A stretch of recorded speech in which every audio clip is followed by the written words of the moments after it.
आज मैं आपको एक मजेदार कहानी सुनाने जा रही हूँ। जैसे कुछ लोग अपनी कंजूसी के लिए प्रसिद्ध होते हैं, उसी प्रकार कुछ लोगों को फिजूल खर्ची में महारत हासिल होती है।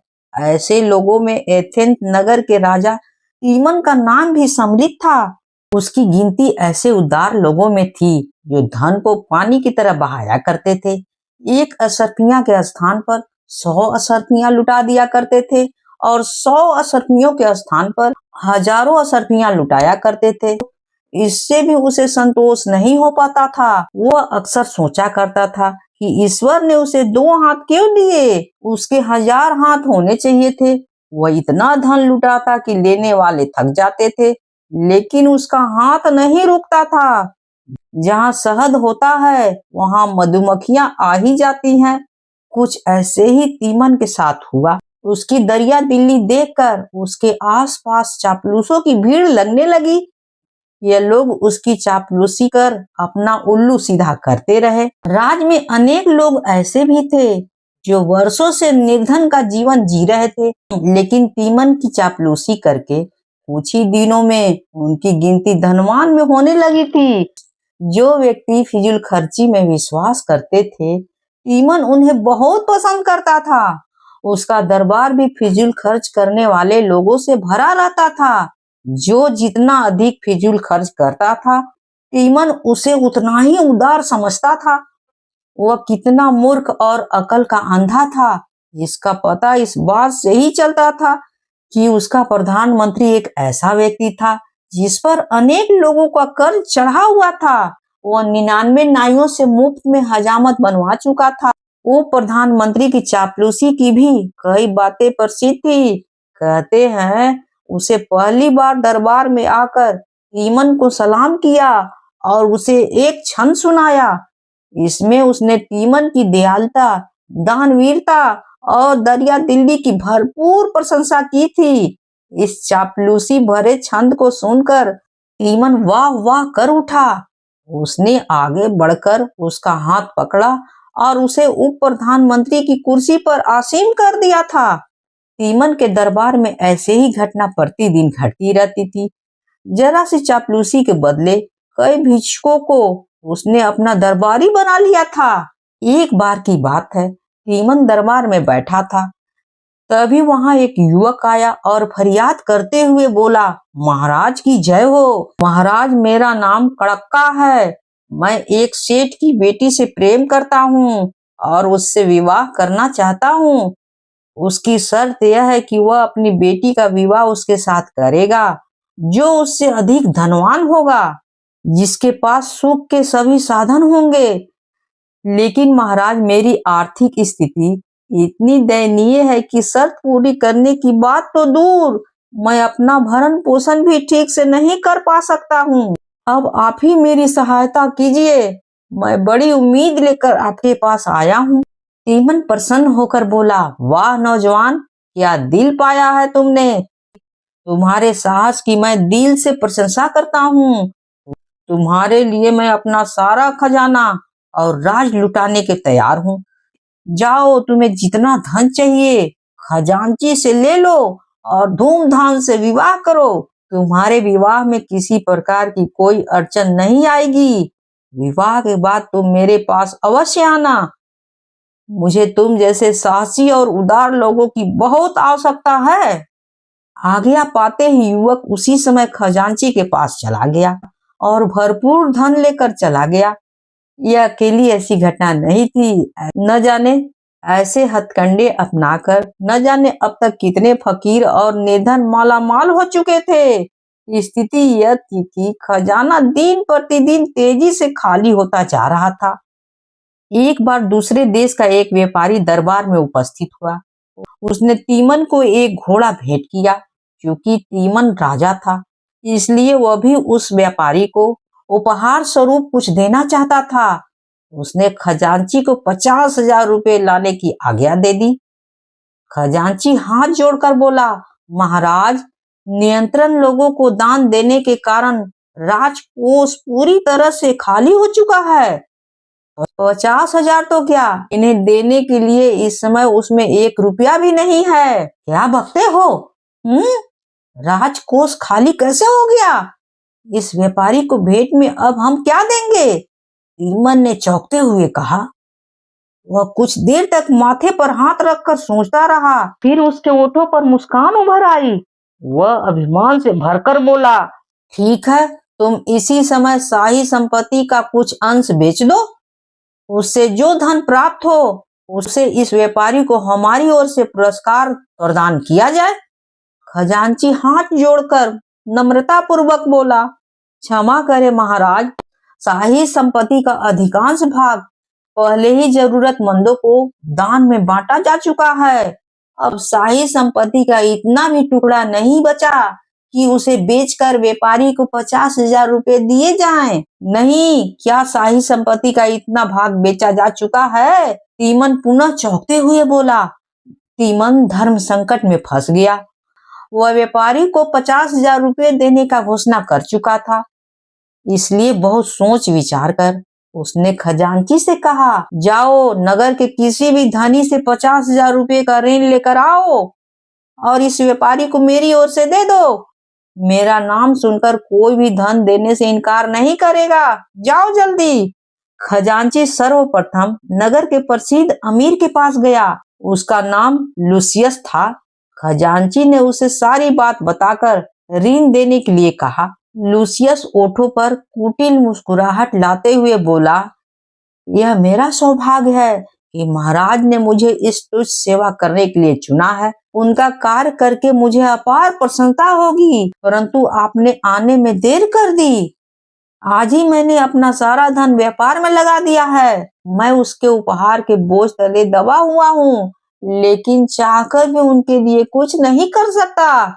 आप उनसे मेरी ओर से क्षमा मांग लेना और कहना कि जैसे ही मेरे पास धन आएगा मैं उसे लेकर स्वयं उनकी सेवा में उपस्थित हो जाऊंगा। लूसियस ने बहाना बनाकर खजांची को विदा कर दिया। खजांची एक दूसरे सेठ के पास गया। यह सेठ पहले से ही बहुत निर्धन था। तीमन की चापलूसी करके आज वह नगर का धनी व्यक्ति बन गया था। ऋण देने की बात सुनते ही मानो उसे सांप सूंघ गया। वह खजांची से बोला, मित्र, मेरे पास भला इतना धन कहाँ है? मैं आपकी कोई सहायता नहीं कर सकता हूँ। आप राजा साहब से कह देना कि मैं घर नहीं था। आपकी बड़ी कृपा होगी। इस प्रकार एक एक करके खजांची नगर के सभी अमीरों के पास गया और उनसे सहायता की प्रार्थना की।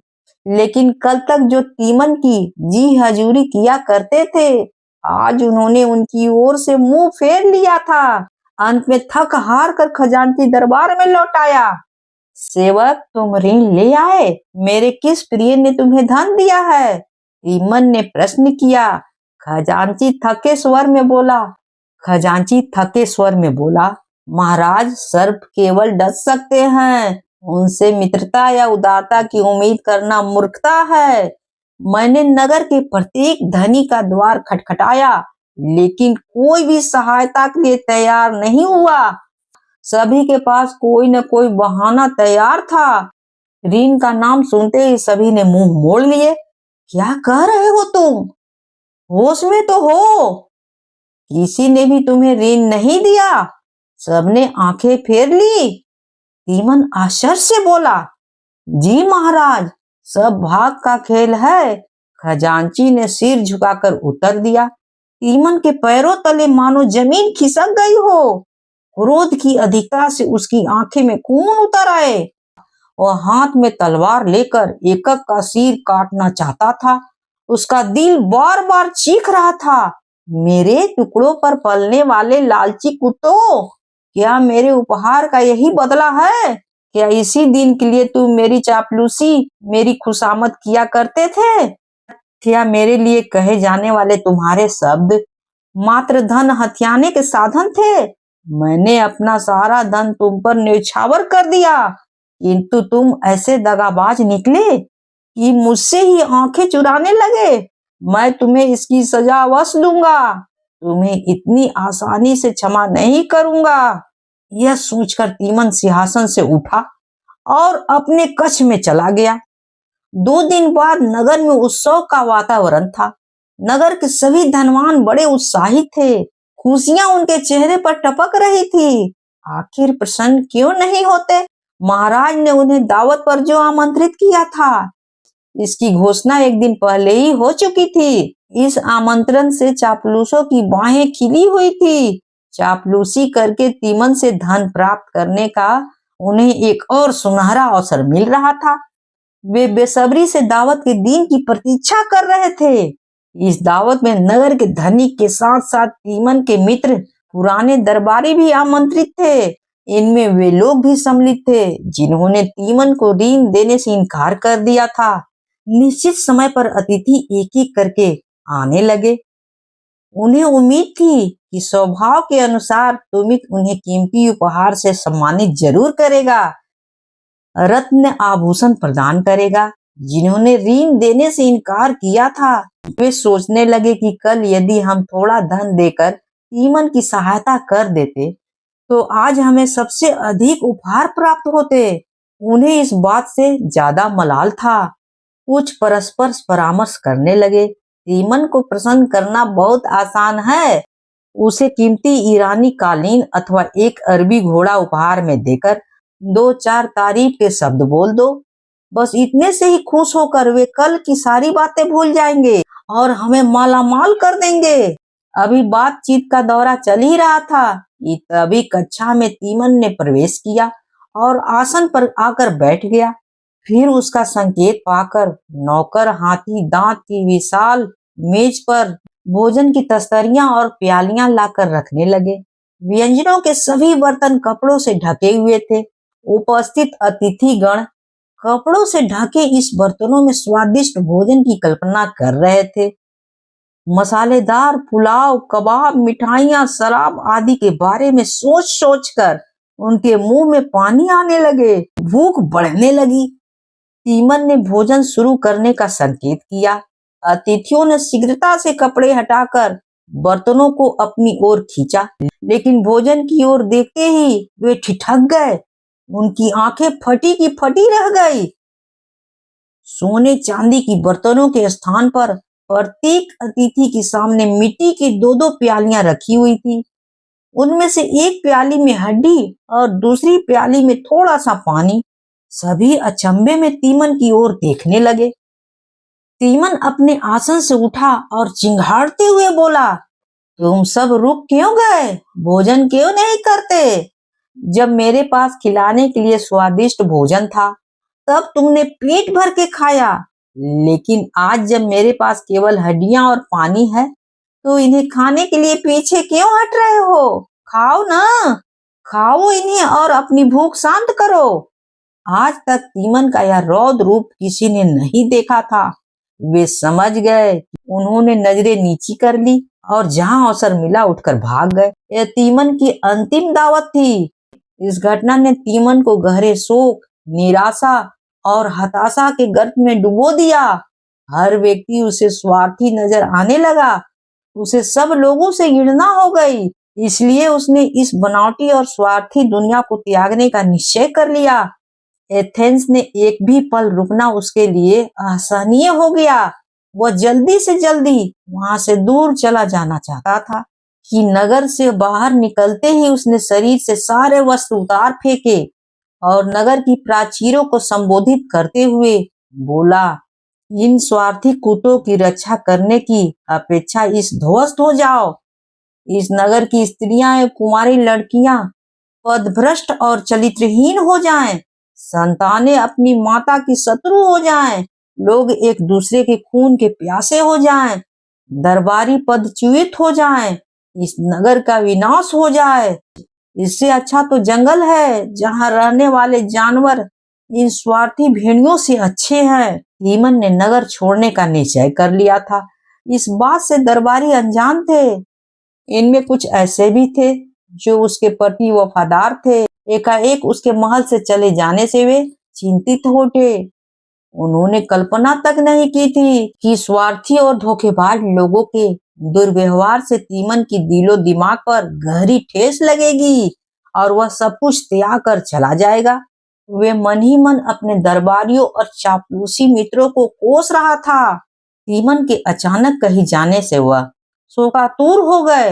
और बार बार सोचने लगे कि क्या दूसरों की सहायता करना अपराध है। मेरे मालिक ने मुसीबत में फंसे लोगों को हमेशा सहायता की है, आवश्यक धन और वस्तुएं देकर उनकी जरूरत पूरी की है, लेकिन इसका उन्हें क्या फल मिला। आज उनकी इंसानियत और दयालुता के उन शत्रु बन गई है। इधर उधर भटकते तीमन समुद्र के किनारे जा पहुंचा। वहां के शांत और सुंदर वातावरण ने उसे मोहित कर लिया। वह वहीं कुटिया बनाकर रहने लगा। भोजन के लिए वह जंगल की जमीन खोदता और कंदमूल खाकर पेट भर लेता था। इसके अतिरिक्त अपने दरबारियों, मित्रों और नगर के सेठों को कोसना उसका मुख्य कार्य था। उसे सबसे घृणा हो गई थी। वह उसके विनाश के लिए लगातार भगवान से प्रार्थना करता। उसके जीवित रहने का एकमात्र उद्देश्य था एथेंस का विनाश। मरने से पूर्व वह उसका विनाश देख लेना चाहता था। एक बार भोजन की तलाश में वह जमीन खोद रहा था कि अचानक उसे सोने की कुछ टुकड़े मिले। उसे देखते ही तीमन के चेहरे पर दर्द उमड़ पड़ा। इसी स्वर्ण के लिए उसे उसके साथियों और दरबारियों ने उसे धोखा दिया था, उसके साथ विश्वासघात किया था। इसी स्वर्ण ने लोगों के बीच उसे उपहास का पात्र बनाया था। उसका मन घृणा से भर उठा। अब उसके लिए इसका कोई मोल नहीं था। स्वार्थी मित्रों और चापलूस दरबारियों को याद रखने के लिए उसने कुछ स्वर्ण अपने पास रखा और शेष पुनः जमीन में दबा दिया। एक दिन तीमन को ढोल नगाड़े की आवाज सुनाई दी। अचानक ही दिशा में देखने पर उसे एक घुड़सवार सैनिक आता दिखाई दिया। उसके साथ दो सुंदर स्त्रियां और कुछ सैनिक थे। पर सवार उसका मित्र था, जिसे किसी बात से नाराज होकर तीमन ने ही से बाहर निकाल दिया था। तीमन एक आदिवासी की तरह दिखाई दे रहा था, इसलिए उसका मित्र उसे पहचान नहीं सका। साथ ही उसने कभी कल्पना भी नहीं की थी कि तीमन उसे ऐसी स्थिति में मिल सकता है। उसने तीमन का परिचय पूछा। तीमन कठोर स्वर में बोला, मैं भी तुम्हारी तरह एक दुष्ट हूँ। चले जाओ यहाँ से, मैं किसी भी इंसान की सूरत नहीं देखना चाहता हूँ। आवाज सुनते ही उसका मित्र तीमन को पहचान गया। उसकी ऐसी दयनीय और करुण हालत देखकर उसे बड़ा आश्चर्य हुआ। वह पास आकर बोला, तीमन मेरे मित्र, तुमने यह क्या हालत बना रखी है? तुम यहाँ क्या कर रहे हो? तीमन दूर हट गया और गुस्से से भरकर बोला, मुझे अकेला छोड़ दो। जाओ और जाकर एथेंस की धरती को खून से लाल कर दो। अपनी तलवार से सभी स्वार्थी लोगों को सिर काट दो। मैं अपनी इस दुर्गति का स्वयं जिम्मेदार हूँ। मेरी दयालुता और इंसानियत ही मेरे शत्रु बन गए हैं। दूसरों को देते देते मैंने अपना सब कुछ गवा दिया, और जब मुझे धन की आवश्यकता पड़ी तो सभी ने आंखें फेर ली। तीमन आंसू बहाते हुए बोला। उसकी दयनीय हालत देखकर उसका मित्र का मन भर आया। उसने एक थैली निकाली और तीमन को पकड़ाते हुए बोला, मित्र, यह कुछ धन है, इसे अपने पास रख लो। जरूरत पड़ने पर यह तुम्हारे काम आएंगे। तीमन उद्यतित होकर बोला, मुझे तुम्हारा धन नहीं चाहिए। दूर चले जाओ मेरी नजरों से। मैं तुम्हें देखना तक नहीं चाहता हूँ। मित्र, जानते हो इस समय मैं सेना लेकर एथेंस पर चढ़ाई करने जा रहा हूँ। जल्दी ही मैं और मेरे सैनिक एथेंस को मिट्टी में मिला देंगे। मित्र ने सोचा, शायद यह समाचार सुनकर तीमन दुखी होगा, परंतु तीमन के चेहरे पर खुशी उभर आई। उसने जेब में स्वर्ण के टुकड़े निकाले और अपने मित्र को देते हुए बोला, मेरे पास यह कुछ सोने हैं, तुम इसे अपने सैनिकों में बांट दो और उन्हें आदेश दे दो वे एथेंस में किसी को भी जीवित न छोड़े। उसकी तलवार एक बार उठे तो एथेंस वासियों का नाश करके ही नीचे आए। जल्दी ही एथेंस को जीतने के बाद मैं तुमसे भेंट करने आऊंगा। यह कहकर उसका मित्र सेना सहित वहां चला गया। उसके जाने के बाद तीमन जमीन खोदने लगा और वहीं पर उधर उसका मित्र सेना सहित आते हुए एथेंस से दरबारियों को घुटने टेकवा दिए और सर्वसम्मति से उसे अपना राजा घोषित कर दिया। इस प्रकार बिना लड़ाई किए एथेंस पर उसका मित्र का अधिकार हो गया। इसके बाद उसने अपने एक सेवक को तीमन का पता लगाने के लिए भेज दिया। सेवक ने कुटिया और उसके आसपास का सारा क्षेत्र छान मारा, परंतु तीमन कहीं भी नहीं मिला। उसकी दृष्टि एक कब्र पर पड़ी। कब्र के ऊपर कुछ लिखा हुआ था। सेवक पढ़ना लिखना नहीं जानता था, इसलिए उसने मोम द्वारा उस लेख की छाप उतार ली और वापस लौटकर अपने राजा को दे दिया। उसका मित्र पढ़ने लगा। उस पर लिखा था, इस स्थान पर एक अभागे और घृणित व्यक्ति को दफनाया गया है, जिसका नाम था तीमन। उसने जीवन भर मनुष्य और मनुष्य के नाम से घृणा की। जो भी व्यक्ति स्वार्थी, नीच और बेईमान है, महामारी उसका अंत कर दे। यहाँ से निकलवाने वालों, अब तुम मुझे दुत्कारो, परंतु यहाँ रुकने की मत सोचना। कहानी होती है समाप्त।